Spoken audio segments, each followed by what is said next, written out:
हमने ईरान से तेल खरीदना बंद करने पर सहमति जताई। हमने रूस से तेल खरीदना बंद करने पर सहमति जताई। लगता है दोस्तों 2026 बीजेपी की राजनीति के लिहाज से अच्छा नहीं जा रहा है। वो कहावत है ना, अपने ही पैर पर कुल्हाड़ी मारना। बीजेपी में कुछ ऐसी स्थिति बनती दिख रही है।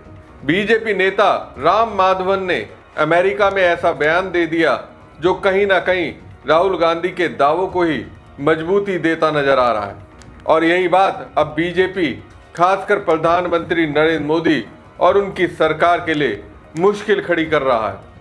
पिछले 6 महीनों से राहुल गांधी जिस मुद्दे को लगातार उठाते आ रहे थे, अब उसी लाइन पर राम माधव का बयान आ जाना सियासी तौर पर बीजेपी के लिए असहज स्थिति पैदा कर गया है। यही वजह है कि राहुल गांधी ने सीधे तौर पर आरएसएस को घेरते हुए उनका नाम ही बदल दिया। नमस्कार दोस्तों, मैं हूं परवीन सानी। दोस्तों, अमेरिका में राम माधवन का बयान अब आरएसएस और बीजेपी को महंगा पड़ता नजर आ रहा है। इस बयान को लेकर कांग्रेस समेत पूरा विपक्ष हमलावर है और नेता प्रतिपक्ष राहुल गांधी ने आरएसएस को राष्ट्रीय सरेंडर संघ तक घोषित कर दिया। लेकिन सबसे बड़ा सवाल यही है कि राष्ट्रवाद का झंडा उठाने वाला आरएसएस राम माधव के इस बड़बोले बयान से कैसे उभरेगा। हालांकि राम माधव ने अपने बयान पर माफी मांग ली है, लेकिन ये विवाद उनके माफीनामे के बाद भी थमता नहीं दिख रहा है। आरएसएस के वरिष्ठ नेता और भाजपा के पूर्व राष्ट्रीय महामंत्री राम माधव अमेरिका की राजधानी वाशिंगटन डीसी में हडसन इंस्टीट्यूट द्वारा आयोजित न्यू इंडिया कॉन्फ्रेंस में एक पैनल में चर्चा में शामिल हुए, जहां उन्होंने कहा, हम ईरान और रूस से तेल खरीदना बंद करने पर सहमत हो गए। इसके लिए हमें देश में विपक्ष की ओर से कड़ी आलोचना झेलनी पड़ी।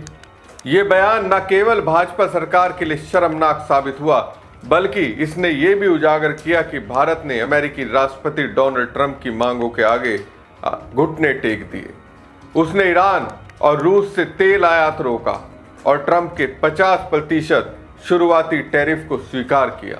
विवाद बढ़ने के बाद राम माधव ने अपने बयान से पलटते हुए कहा, मैंने जो कहा वो गलत था, मुझे खेद है। उनकी सफाई लंबी चौड़ी है, बचाव की मुद्रा है। राहुल गांधी ने शनिवार को बड़ा हमला किया। राहुल ने एक्स पर लिखा, राष्ट्रीय आत्मसमर्पण संघ, नागपुर में फर्जी राष्ट्रवाद, अमेरिका में घोर चाटुकारिता। राम माधव ने संघ का असली चेहरा उजागर कर दिया।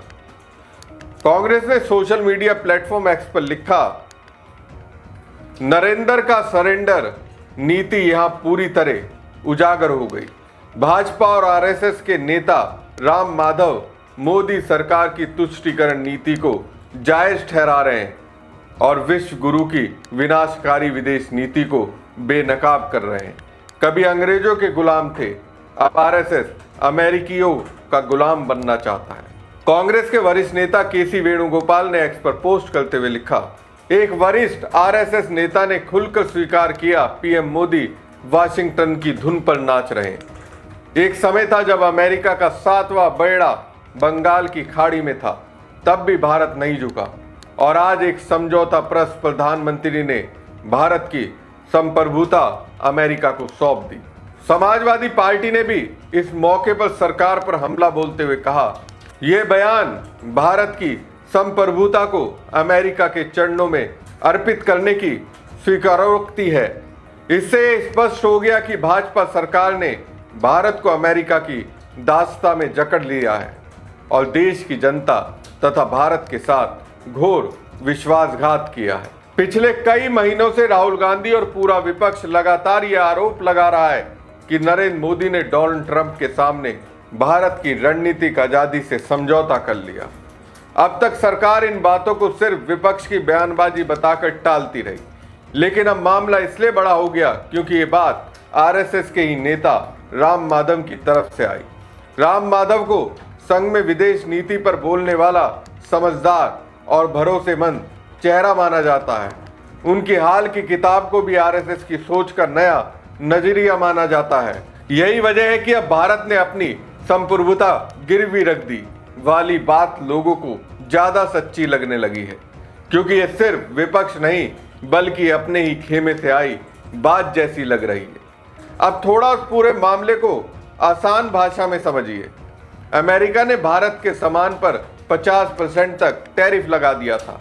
इसमें 25% एक्स्ट्रा इसलिए था क्योंकि भारत रूस से तेल खरीद रहा था।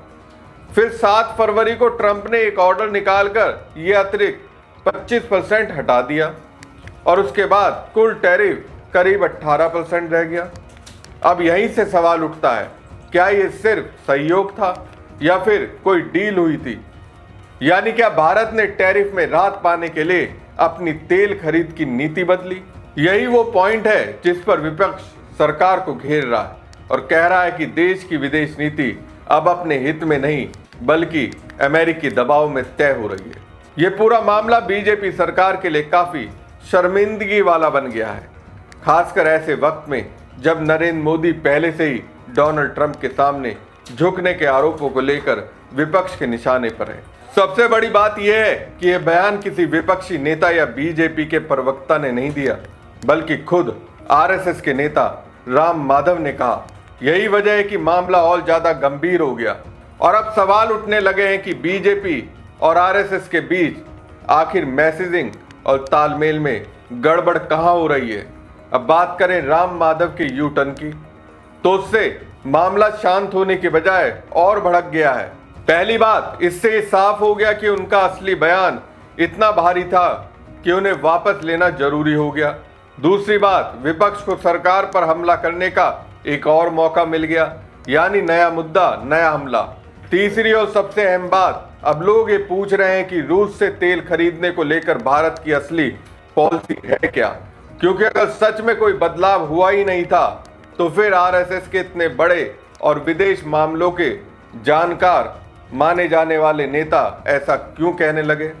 यही सवाल अब इस पूरे विवाद को और बड़ा बना रहा है और सरकार के लिए मुश्किलें भी पैदा कर रहा है। नरेंद्र मोदी की सरकार लगातार ये दिखाती रही कि भारत अब एक बड़ी वैश्विक ताकत बन रहा है और विश्व गुरु बनने की राह पर है, लेकिन अब कांग्रेस ने इसी दावे पर सीधा हमला बोल दिया और कहा है कि राम माधव के बयान ने इस विश्व गुरु वाली विदेश नीति की पोल खोल दी है। सोचिए, जब आरएसएस का ही एक बड़ा नेता अमेरिका की जमीन पर खड़े होकर ये बात सही ठहराता हुआ दिखे कि भारत ने अमेरिकी दबाव में फैसले लिए, तो ये उस पूरी छवि के बिल्कुल उलट जाता है जो अब तक बनाई गई थी। और ये मामला सिर्फ इतना ही नहीं है कि राम माधव ने क्या कहा, असली बात यह है कि उनकी बात से क्या इशारा मिला। सीधी भाषा में कहें तो अब ये सवाल उठ रहा है कि क्या मोदी सरकार की विदेश नीति सच में अपने हिसाब से चल रही है या फिर वो अमेरिकी दबाव देखकर फैसले ले रही है। यहां तक कि सत्ता के अपने ही खेमे के अंदर से भी अब ऐसे मैसेज जा रहे हैं कि फैसले रणनीति से कम है और दबाव के हिसाब से ज्यादा हो रहे हैं। और यही वजह है कि इस मुद्दे का असर अभी खत्म नहीं होगा। संसद के अगले सत्र तक ये मामला गूंजता रहेगा और सरकार के लिए सियासी तौर पर मुश्किल बढ़ा सकता है। तो दोस्तों, सवाल अब सिर्फ एक बयान का नहीं रह गया है, सवाल भरोसे का है। सवाल उस छवि का है जिसे सालों से गढ़ा गया। मजबूत भारत, आत्मनिर्भर भारत और विश्व गुरु भारत की जो कहानी देश को सुनाई गई, क्या वो जमीन पर उतनी ही मजबूत है जितनी मंचों से दिखाई गई? राम माधव का बयान, फिर उसके बाद यू टर्न और उसके बाद मचा सियासी बवाल, ये सब मिलकर एक बड़ा संकेत दे रहे हैं कि कहीं ना कहीं कहानी में कुछ तो ऐसा है जो साफ नहीं है। और यही धुंध अब राजनीति की सबसे बड़ी बहस बन चुकी है। विपक्ष, खासकर राहुल गांधी, जिस मुद्दे को महीनों से उठा रहे थे, अब वही बात सत्ता के अपने ही दायरे से निकलकर सामने आई। तो स्वाभाविक है कि सवाल और तीखे होंगे और जवाब देना भी उतना ही मुश्किल होगा। बीजेपी के लिए चुनौती सिर्फ विपक्ष के हमलों से बचने की नहीं, बल्कि अपने ही खेमे से निकले इस मैसेज को कंट्रोल करने की भी है, क्योंकि राजनीति में विरोधियों के वार से ज्यादा खतरनाक अपने ही शब्द साबित हो जाते हैं।